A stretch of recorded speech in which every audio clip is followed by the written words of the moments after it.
Around 3 years ago, AMD released the Ryzen 7 1700, 1700X, and 1800X, bringing 8 cores and 16 threads to the consumer desktop platform in a major way.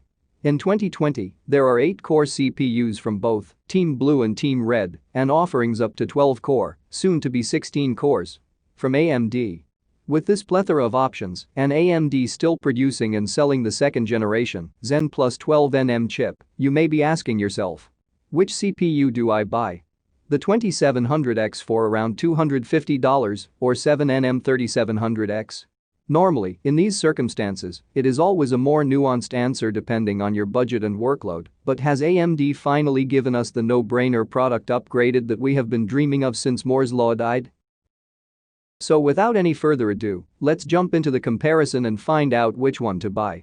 To get more information on any of these products, check out the links in the description box below for more information, and don't forget to subscribe to Gaming Gadgets Geeks YouTube channel. Starting the comparison with the price of both CPUs.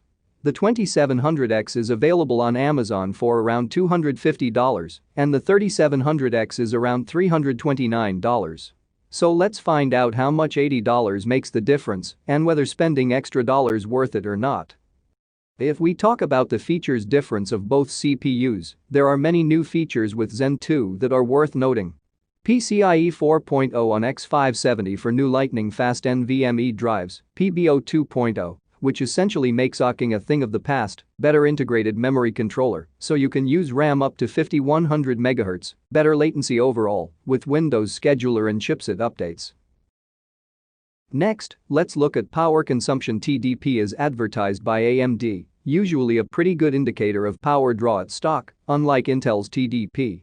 Here we see a massive improvement in power efficiency by moving to the 7nm node over the previous 12nm lithography, but can the performance claims really be true? Has AMD managed to eke out 15% more in single-core and 18% more in multi-core on its latest iteration of 8-core, 16-thread, $329 parts? The only way to find out is to take a look at the benchmarks, and the good news is there are plenty to go around. There are plenty more out there, but you get the idea. Considering these were tested with different games, RAM configurations, coolers, etc., the bottom line is that while the 2700X was always a bit of a compromise compared to the i9-9900K in both gaming and productivity, the 3700X is now on par with the 9900K in gaming and actually comes out on top in productivity tasks. Ryzen is no longer simply best for the price. No, Ryzen is now simply the best overall. Now it's decision time. Is it worth it to you to save $80 to pick up the older 2700X, or do you simply want the best?